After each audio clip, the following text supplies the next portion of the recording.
بأزي خبر واقع رخبت إيرترانا بوينتان ديليتن زي فتحاوان تلقيت أخذ نبر كنقد فامالت زبتي الواحد أردما نهزب زعقت حايل سلزي اللو كوقعيو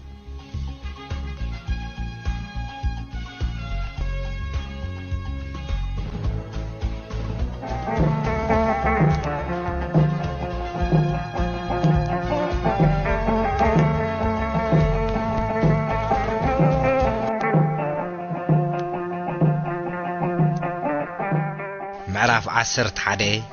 نا 4 حيالات منقستات مرماريت كوميشن مرقص 4 حيالات منقستات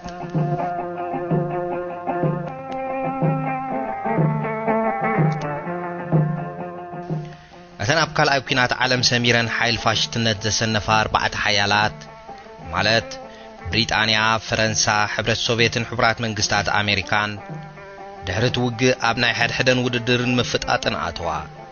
بقندو حبرت سوفيت كم محبر نتاويت أتنسترفاد ما كبر سمالاوين هاجرات ددن بأنن نايتلوا عن كلاتن سلز حزا على ما بكلت تقنقان وجنات تجمعي تنسلست معرابوين حيلتات تخوناون أوشت حد دنب كويت أرنفامبر أبوزح قدايات نناتنا ملها ختان ربحتات النبرن أب معرف شدش تخمزر أنايو إذن 4 حيالات نحط كلن جزءاتات إيطاليا زنبرا إيرترا ليبيان سومالن بسم معك فتحة إزي عوشت حد عمت مزي بتصحقن تقداين أبايتو حبرات هاجرات كم حلالف تسمامي النبرا يخون انبر بمغنيات تقسنا بلزقهاد زنبرين اي حد حدنا يرب حافل اللي اب متاع عدلنا يزقونت جزءات إيطاليا نبر مرد دأسانا بزدما اب حتو إيرترا تراي حد زي كونس مسجزين تلواوات اهقراو كونتات نزقاير 4 مرقصات تراي متى قديما 5 حيلت هاجر تقصر زنبرت مو بحيل حبرات منقستات أمريكا تتكأت بريطانيا اب كلن جزءاتاتا بهاجراونتن نايناتنت من قسقاساتن تداخم سلا زنبرت عدهبو آنة تريفوا زنبر سلطانا معقابي نيرو بفلاين ماكلاي مبراقن مقصار ليبيا اب كلت تختكفل مو تريبوليتانيا اب تحت موقديتنت إيطاليا خطاتو سرينايكا خانا عاخت وهابا طلبت كله اب اوغادين اب ايد فرنسا زنبر مريت سوماليا انكولاي اوغادين بحده تطاميرو بسم حبرات هاجرات بعلان ختم محدرو حساب عربت إيرترا اب كلته تمقيلا فرقان إثيوبيا غتوهاب فرقا اب تحت حبرات هاجرات كتاتو اممت فرنسا نزاي تقبلتون تراي زيكوني بعين ترطارون رأيتو اب سمين معرابن ماكلاين افريقا سفيح جزءات سلازنبرامو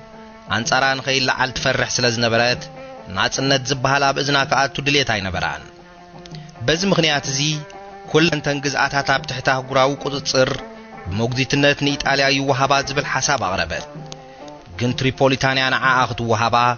عسبني إثيوبيا توهيبا دما أفدق بحري كتركبون وطنت أمريكاويان بوزح وسوسو أنصار مجزاتينا بحال تكوينو من مجمرتا كلن تنهاجرات أب تحتنا حبار موجديتنت نغاتوا عسبني إثيوبيا أخذ وهاب دحر 10 عامت كا ليبيان إيرتران نصانتن كوسدا أممو نزي سوفيت مسنوص اوغتوغن كم فرنسا موجديتنت إيطاليا تقبلوا ناي روسيا مرغصون كامولو الحراي نبرن بزياده قدعا نتنغزاتات ححادين كماقلن دحرم امام اب إيطاليا اب زنبره مرጫ دساوያን كعوتو زغولو سلاز مسلا دغف حزب إيطاليان مركاب ጣሊያን بموجديتنت ناب ግዛአቶም ይሞለሱ በለት كمزي لن سلستين مالت روسيا أمريكا فرنسان بب مخنياتن موجزيتنت إيطاليا قدقفان كلوا بريطانيا نبينا تقاومت ناي كلهم سممع عدلاي سلازنبره خا دليت حزب إيرترا تمرمر كوميشن نخلقو تسمامعو من محدار بريطانيا سرح مرماريت شماغلي ناي مسلات حلافنت سلازنبرو قدم مئتاو تاشماغلي حدا ببرغيدر فرانك ستافورد زبحالا مخاريو زمرح مصنعتي اب إيرترا كايدي بشوعات تطري شحنت شعات 140 كا ستافورد نوصيت مصنعتو بطبق مستير نابلعلوت حلفتا محلالفه علما نايت مصنعتي اتا مرماريت كوميسيون ندليت حزب إيرترا تمرمرولو اغباب محنصات ابتا هاجر نزنبره بوليتيكاو زمبالي حزب مگمگام مرغص منግስት እንግሊዝ ሙሳንን ካልእን ዝብል ነበረ بخال الزراربا ምምሕዳር ብሪጣንያ ነታ ኮሚስዮን ናይ ምጽላው ዕድል ተዋሂብዎ ማለት እዩ ስታፎርድ ኣብ ጽብጻቡ እስላም ህዝቢ ኤርትራ ገና ጥቓ መሬት ዝነብር ሰብ ክሳግም ስለ ዝኾነ ትርጉም መንግስትነት ንኽርዳእ ሲትረፍ ኣብቲ ዝቐለለ ጉዳያት ርእይቶ ንኽህብ እውን ትጽቢት ዘይንበረሉ እዩ ድሕሪ ምባል እቲ ክርስቲያን ህዝቢ እውን ጥቓ ፖለቲካዊ ብስለት ዘይበጽሕ ክብል ገምገመ ካብዚ ተበጊሱ ድሌት ህዝቢ ኤርትራ ብሬፈረንዱም ምውሳን ፍጹም ከም ዘይከኣልን ውጽኢት ከም ዘይህብን ወሰነ ስለዚ እቲ ዝሓሸ ህዝቢ ኩለን አውራጃታት ነናይ ወረዳ ቀቢላ ወይ ማሕበረኩም ወከልቲ ክመርጽ እሞ እቶም ወከልቲ ክሕተቱ ኣመመ ሽሑኳ ቃል ናይቶም ወከልቲ ዘይእመኑ ወይ ተገራጫው ምስ ዝኸውን እታ ኮሚስዮን ኣብ ዝመረጸቶ ዓዲ ኣትያ ድሌት ህዝቢ ብቐጥታ ክትሓትት ትኽእል እያ እንተበለየ ህዝቢ ኤርትራ ብቐጥታ ርእይቱ ክገልጸሉ ንዝኽእልን ዝግብኦን ዝነበረ ገባብ ዓጸዎ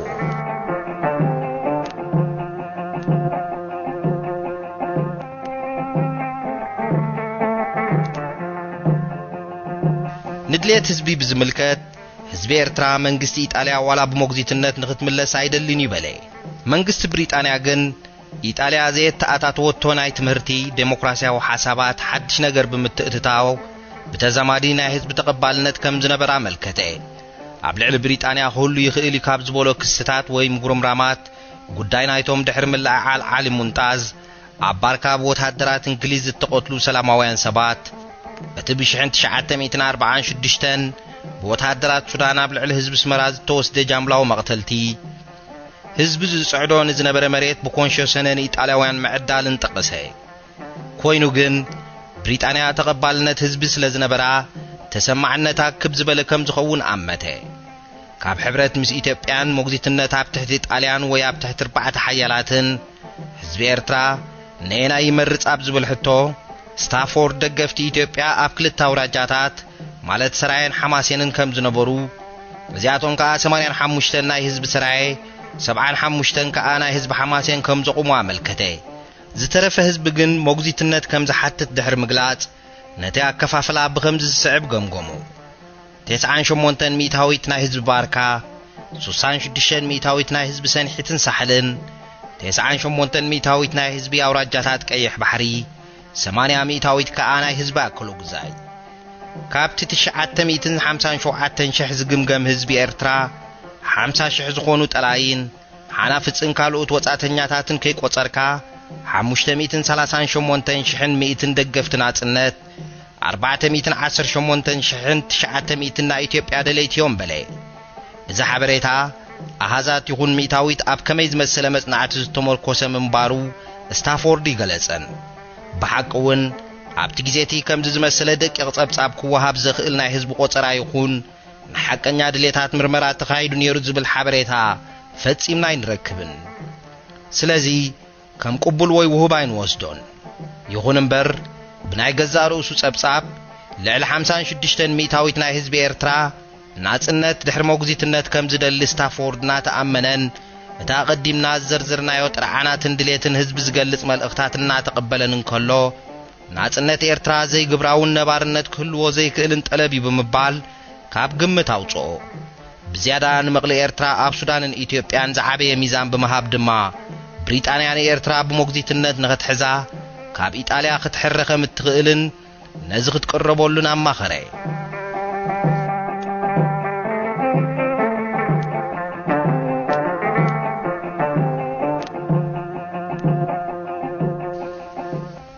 مرماريت كوميشنر بعد حيالات هاجرات اب إيرترا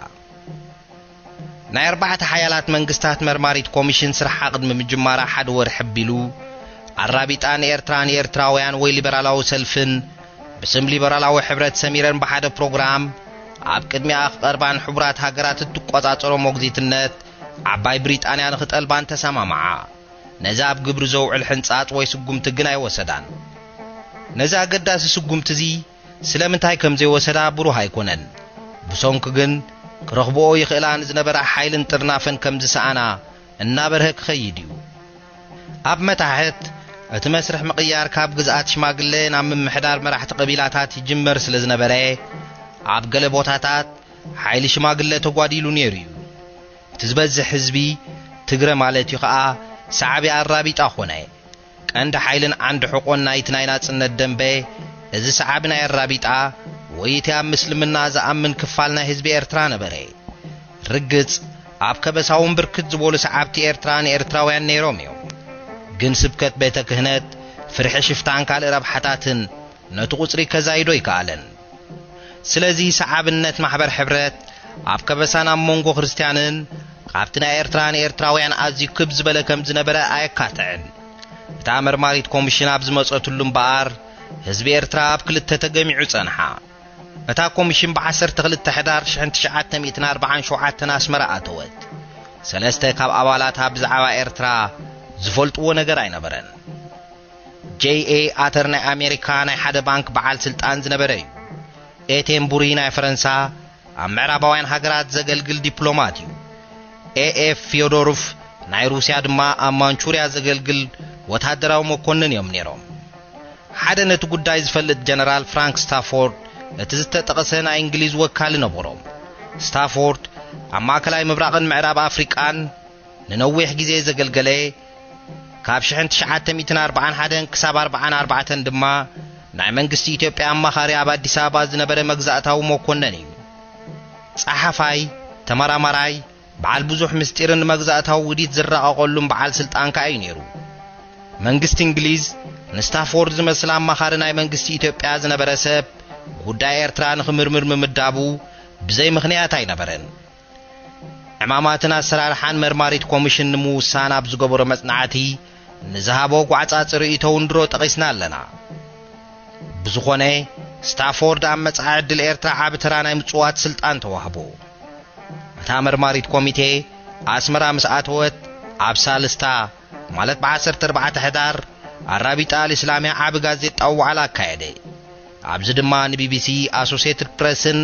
ዝተፈላለያ ናይ ብሪጣንያ ዓበይቲ ጋዜጣታትን ዝውክሉ ጋዜጠኛታት ተረኽቡ እሞ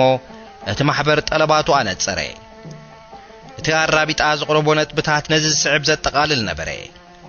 ቀዳማይ ኤርትራ ብቕልጡፍ ርእሳ ኽኢላ ክትሓድር ትኽእል እያ ግና ኸዚ ነገር እዚ ዘይከኣል እንተኾይኑ ንሕቡራት መንግስታት እንተሰምዐትን ሕቡራት መንግስታት ይዕቁባ እቲ ዕቁባ ድማ ብስም ሕቡራት መንግስታት ብዓባይ ብሪጣንያ ይገበር ደቂ ኢጣልያ ብጽቡቕ ዓይኒ ክረኣዩ ይከኣል እዩ ከም ኣመሓደርቲ ግና ኣይንደልዮምን ካልኣይ ምስ ኢትዮጵያ ሕብረት ብዝኾነ መንገዲ ኣይንደልን ኣብቲ ጋዜጣዊ ዋዕላ እንግሊዛውያን ኣብቲ ማሕበር ኢዶም መሊሶም እንተነይሮም ክበርህ ንዝቐረበ ሕቶ መራሕቲ ኣራቢጣ ፍጹም ከም ዘይተገብረ ድሕሪ ምርግጋጽ ነዚ ዝስዕብ እውን ብተወሳኺ ገለጹ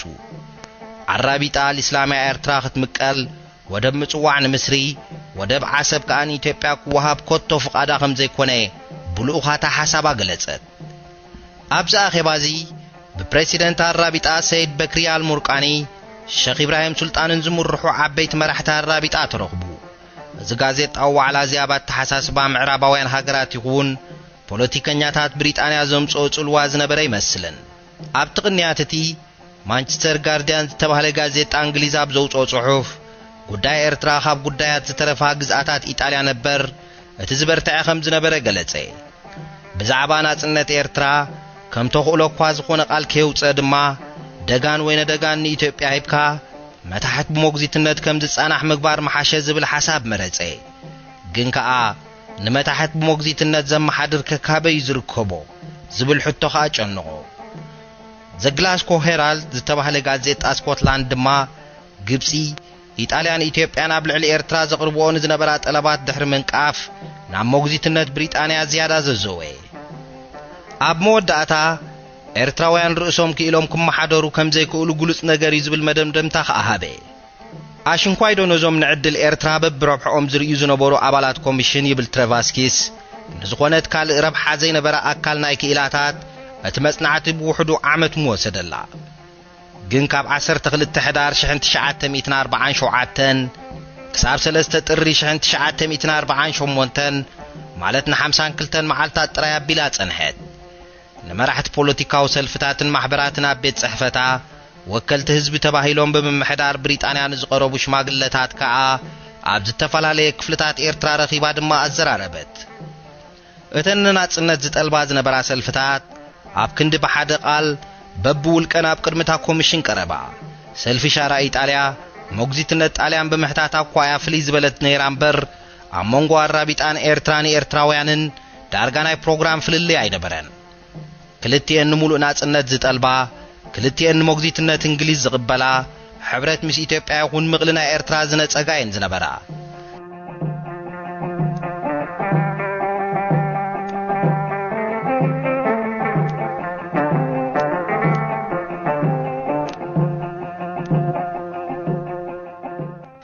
ኣብቲ መጀመርታ ብስም ሊበራላዊ ሕብረት ገይሮኖን ዝነበራ ምትሕብባርን ጠለብና ያህጉራዊ ሞግዚትነትን ግን ከምታ ቀዲምናውን ዝረአናዮ ኣብ ዝወሳነ እዋን ዝገደፈኦ እዚ ጥራይ ከይኣክል ኣብ ከባቢ ባጽዕን ገማግም ቀይሕ ባሕርን ዝነብሩ ገለ ዜጋታት ቅድሚ ናጽነት ግድን ናይ እንግሊዝ ሞግዚትነት ክንቅበል ኣለና ብምባል ካብ ኣራቢጣ እስላምያ ተፈልዩ ንማሕበሮም ናይ ምጽዋዕ እስላማዊ ሃገራዊ ሰልፊ ኢሎም ብምስማይ መራሕቶም መረጹ ምስ ኣራቢጣ መሰረታዊ ፍልልይ ኣይነበሮምን ኣራቢጣ ሞግዚትነት እንግሊዝ ኣብ ትሕቲ 4 ሓያላት ትደሊ እዛ ዝተፈንጨለት ከዓ ሞግዚትነት እንግሊዝ ጥራይ እዚ ትብግዳም ዝርአ ፍልልይ ክኸውን እንከሎ እቲ ቀንዲ ምኽንያት መፈንጨሊ ግን እቶም ዝተፈልዩ ዝበዝሑ ካብ ብሔረ ዓፋር ናይ በይኖም ማሕበር ክምስርቱ ስደል ዝደለዩ ነይሩ ገለውን ናይ ስልጣን ውድድር ነቲ ምፍልላይ ከም ዝፈጠረ ይዛረቡ ዝኾነ ኮይኑ ነቲ ድልዱል ሓይሊ ናይ ኣራቢጣ ብመጠኑ ዳኸሞ ማሕበር ሕብረት ከም ሓደ ጥርኑፍ ሓይሊ ክቐርብ እንከሎ እተን ናይ ናጽነት ሰልፍታት ከምቲ ኢለን ምፍልላየን ንፍትሓውነት ዕላመአን ሃሰዮ እታ ኮሚሽን ንመራሕቲ ነፍሲ ወከፍ ሰልፊ ወይ ማሕበር በብተራ ሓተተቶም ኣቶ ተድላ ባይሩ ናይ ማሕበር ሕብረት ንኢትዮጵያ ከም ሓንቲ መሰል ተወፋሮ ከይተረፈት ትሕሉ ዴሞክራሲያዊት ሃገር ኣቕረብዋ መላእ ህዝቢ ኤርትራ ህዝቢ ትግረውን ከይተረፈ ኣብ ጎኒ ማሕበሮም ምንባሩ ገለጹ ንሙሉእ ሕብረት ብዘይውዑል ከዓ ጠለቡ ብስም ኤርትራን ኤርትራውያን ካብ ዝቕረቡ ራእሲ ተሰማ ደጊያት አብርሃን ደጊያት ስብሃት ዮሐንስን ይርከብዎም መብዛሕትኡ ሕቶታት ብራእሲ ተሰማ ዝምለስ እኳ እንተነበረ እቶም ካልኦት እውን ዕድል ተዋህቦም እንተ ተኻኢሉ ትግራይ ኣካል ኤርትራ ኮይና ናጻ ክትወጽእ ምስ ኢትዮጵያ ብውዕል እውን እንተኾነ ሕብረት ከም ዘይደልዩ እንግሊዝ ትምህርትን ስልጣንን ብምስፍሑ ዝሓሸ ሞግዚት ከም ዝኸውን ናይ ተወፋረ ሕቶ ናጽነት ምስ መጸን ባይቶ ምስ ቆመን ከም ዝውሰን ከዓ ገለጹ ሼኽ ኢብራሂም ሱልጣን ከም ቀንዲ ኣፈኛ ዝዛረቡላ ብዓብደልቃድር ከቢሬ መሐመድ ዑስማን ሓዮቲ ናይ ባጽዕ ቃድ ሙሳ ናይ ከረንን ደጊያት ሓሰን ዓልን ዝቆመት ሽማግሌ ብስም ኣራቢጣ ቀረበት ኢትዮጵያ ብጉቦ ሰባት ትሕዝ ከም ዝነበረት ኣብ ልዕሊ ኣባላታ ናይ መቕተልቲ ፈተነታት ይግበር ምንባሩ ሽግር ተወፋሮ ኣብ ኢትዮጵያ ከም ዘይፍታሕ ናይ እንግሊዝ ሞግዚትነት ከም ዝምረጽ ኣስላምን ክርስቲያንን ኣሕዋት ከም ዝኾኑ ማሕበሮም ኤርትራ ክትምቀል ከም ዘይትደሊ ሙሉእ ናጽነት ክትረክብ ከም ዘለዋ ድማ ገለጹ ሻራ ኢጣልያን ካልኦት መብዛሕትአን ብኢጣልያውያን ዝቆማ ማሕበራት እውን ከምኡ ተሓተታን መለሳን ከምኡ ደኣት ወግዕ ንኸይተርፍ ተገይሩን ህዝቢ ተሓቲቱን ንኽበሃል ይግበር ነይሩ እምበር ከምታ ቀዲሙ ዝተገልጸ ብቕንዕና ናብ ፍትሓዊ መደምደምታ ንምብጻሕ ኣይነበረን ርግጽ እቶም መራሕቲ ሰልፍታት ወይ ወከልቲ ህዝቢ ኮይኖም ዝቐርቡ ዝነበሩ ሰባት ነናይ ሰልፎም መርገጺ ከብርሁ ክብሉ ነቲ መሰረታውን ሓበራውን ድሌቶም ብንጹርን ከእምን ብዝኽእል መንገድና የቕረብዎን በዓል ኢብራሂም ሱልጣንን ራእሲ ተሰማን ከይተረፉ ምስቲ ኩሉ ናይ ምምራሕ ተመክሮኦም ኣብ ገለ ቀሊል ነጥብታት እኹል ምድላዋት ስለ ዘይገበሩ ተጋራጫዊ ቃላት ይዛረቡ ነበሩ ብሓደ ቃል ይዛረቡ እምበር ኣብ ሓድሕዶም ንኣብነት ብዛዕባ ቁጽሪ ኣባላት ብዛዕባ ሞግዚትነት ናይ ሓድሕዶም መርገጽ ብዛዕባ ተወፋርነት ካልእን ስምምዕ ክገብሩ ምኽኣሉ እቶም ኣባላት ኮሚሽን ከዓ ነዚ ከምዚ ዝኣመሰለ ዘየሰማምዕ ነጥብታት ሸለል ዝብሉ ይነበሩ እቲ ዝኸፍአ ግን ኣብ ኣኼባታት ህዝቢ ዝግበር ዝነበረ ግፍዒ እዩ ሸፋቱን ግብረ ሽበራውያንን ማሕበር ሕብረት ንዝኾነ ኣኼባ ናይ ኣራቢጣ ኤርትራን ኤርትራውያን ወይ ሻራ ኢጣልያ ምብታን ስራሕና ኢሎም ሓዝዎ ወታደራት እንግሊዝ ከዓ ተዓዘብቲ ብምዃን ኢዶም ምእታው ኣበዩ ኣብ ፀዓዘጋ ዳስ ኤርትራን ኤርትራውያን ብሸፋቱ ፈሪሱ ድሕሪ ምጽናሕ ነቶም ተላኢኾም ዝመጹ ኣባላት ሰልፊ ብዳር ባደናጉላ መለስዎም መኪና ናይ ኣዝማት ካሕሱ ምልኬሳ መገዲ ጸኒሖም ብምግምጣል ከዓ ኣብቲ ኣኼባ ንኸይሳተፉ ኸልከልዎም ተመሳሳሊ ስጉምትታት ኣብ ደቀ ምሓረን ካልኦት ቦታታትን ተወስደ እቲ ዝሓየለን ዝገነነን ግን ኣብ ተራ እምኒ ነይሩ ኣብዚ ብ30 ሕዳር 1947 ሰዓት 7 ናይ ንግሆ ዝተኻየደ ኣኼባዚ ሕብረታውያን ኣባላት ሻራ ኢጣልያ ኣጥቂዖም ካብቲ ናይ ኣኼባ ቦታ ረሓቕዎም ساعة شوعتن فرقانا أزماش أسبروم عزم جيرجيس نزتباهلون إيرتران إيرتراويان ناعد خلا مراحي هاريمو ما وصلوهم سأنيحهم نحدنا بوليس سرقين تهاسيو ندحر قطرو خاانة تزعبينا الرابطان إيرتران إيرتراويان ناي حبار آخيبات قعو زوم دحروت ملسة تقبار كقبرو كوانتها قنو بقصر تعبللو 10 شوعات تخاباتهم كأتهاسيو ناي سرايت صحافي غراز ماچ أسمروم ولد جيرجيس كأ توقعهم هوسبيتال توسدو اتا آخيبات بتنه بوليس يخونو وتهدرات انجليز دون خبلو ويفتنون أبلات الرابط يخونو إيرتران إيرتراويان امن بامن تقيت بتقيت كمول سلوز خلو لعاق من حاجزن اينو برومن يبلو ولد ابن كالوت نايت جيزي تعذبتن حبرتاويان قبن فتسيموم سب وقعهم ويحقت عيسوم زهاد ملو بوتا مالت إثيوبيا نيرووميو ناتهم كالوت جنز عدل زعصو نبري سودان مهدام كابد انجليز نابيد انجليز متاو سلز نبره خا قالصوم سلاماون خغبرو تگديدوم نيروميو نا إثيوبيا يد متاو جن وسن اينو بورون بعصر شوعات تحساس شحن 940 شوعاتن نابتا كوميشن بزقربنا الرابطان إيرتران إيرتراويان ناي حوار طرعان بعل بروفيسور تامرات አቶ ኺዳነ ማርያም አበራ ፊቶራሪ አስፋ ወልደ ሚካኤልን አቶ ክፍልዝጊ ይሕደጎን ዝባሃሉ አብ ኢትዮጵያ ዝሰርሑ ሰበስልጣን ብስም ኢትዮጵያ ጎስጓስ የካይዱ ከም ዝነበሩ አመልከቱ አብ ትግራይ ዝኣተው ልዕሊ ሽሕ ተጋሩ አብ አኺባ ዓዲ ኋላ አብ ጎን ሕብረታውያን ከም ዝተሰርዑ ኸኣ ተሓሳሰቡ ስታፎርድን አተር ናይ አሜሪካን ነዚ ጭብጥታት ዝነጸግዎ ካህናት ተዋህዶ ሕብረት አብ ልዕሊ ዘይደገፈ ህዝቢ ዝገብርዎ ዝነበሩ ናይ ግዘት መፍረራሕውን ከም ጭብጥ ምቕባል አበይዎ ከምዚ ላታ ኮሚሽን ኣብ ሓቀኛ ገምጋም ናይ ድሌት ህዝቢ ኤርትራ ምብጻሕ ሰኣነት ይኹን እምበር ትረቫስኪስ ከም ዝገልጾ በቲ ዝረኸበቶ ሓፈሻዊ ገምጋም 44.8 ሚእታዊት ህዝቢ ኤርትራ ደጋፊ ማሕበር ሕብረት 40.5 ደጋፊ አራቢጣ 4.4 ናይ ኤርትራን ኤርትራውያን 9.2 ሚእታዊት ድማ ናይ ሻራ ኢጣልያ 1.1 ሚእታዊት ከኣ ናይ ሃገራዊ እስላማዊ ሰልፊ ምዃኑ ወሰነት ምስቲ ውሱንነት ናይ ርክባ ምስ ህዝብን ሻረኛ ኣገባብ ኣመራምራኣን እዚ ቁጥሪ እዚ ከም ውድእ ሓቀኛ ስእሊ ህዝብን ክውሰድ ኣይከኣልን ግን ብመሰረት ገምጋማውን እቲ ናይ ናጽነት ደንበ ተደሚሩ 55.2 ሚእታዊት ኮነ ዝያዳ 10 ሚእታዊት ብልጫ ኣብ ልዕሊ ሕብረት ቀሊል ኣይነበረን ለማሕበር ሕብረት እውን ኣይተዋሕጠሎምን